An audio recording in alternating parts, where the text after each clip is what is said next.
महापालिका निवडणुकीत महायुती ठरली, पण जागा वाटपात अडचणी.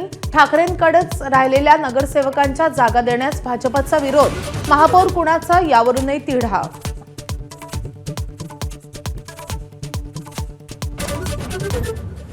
मुंबईतील मतदार याद्यांमधली जवळपास 90,000 दुबार नावं वगळली.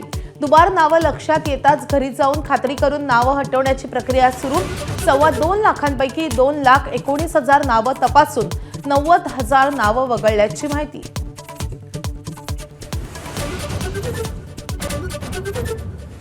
पुणे महापालिका निवडणुकीसाठी भाजपमध्ये इच्छुकांची भाऊगर्दी.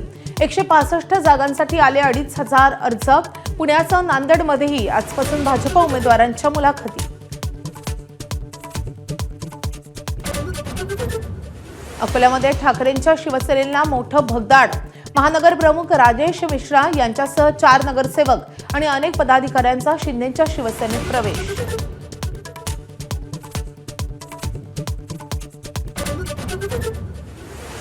विधिमंडळाच्या हिवाळी अधिवेशनामध्ये आज अंतिम आठवडा प्रस्तावाला सुरुवात.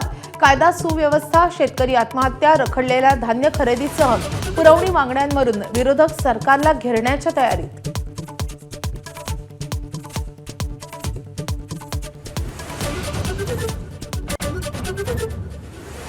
थंडीत आंदोलन करणाऱ्या आंदोलकांच्या निवाऱ्याची व्यवस्था करा. नागपूर खंडपीठाचे सरकारला निर्देश. खंडपीठाने स्वतःहून दखल घेत स्थापन केली 3 सदस्यांची समिती. सोन्या चांदीच्या दरांनी काल गाठलाय उच्चांकी आकडा. सोन्याचा तोळ्याचा भाव 1,36,000 रुपयांवर, तर चांदी 1,96,000 रुपयांच्या पुढे. डॉलरच्या तुलनेत रुपया पडू लागल्यानं सोनं चांदी महागलं. पुण्यामध्ये महाबळेश्वरपेक्षाही जास्त थंडी. पुण्यात पारा 7.7 अंशांवर, तर महाबळेश्वरला 12.2 तापमान. पुण्यात आणखी 3 दिवस कडाक्याची थंडी राहणार. मुंबईतली 45,000 खारफुटीची झाडं तोडण्यास हायकोर्टाची मंजुरी. वर्सोवा ते भाईंदर दरम्यानच्या कोस्टल रोडसाठी तोडली जाणार खारफुटीची झाडं. तोडलेल्या झाडांच्या बदल्यात तिप्पट झाडं लावण्याचा महापालिकेचा दावा.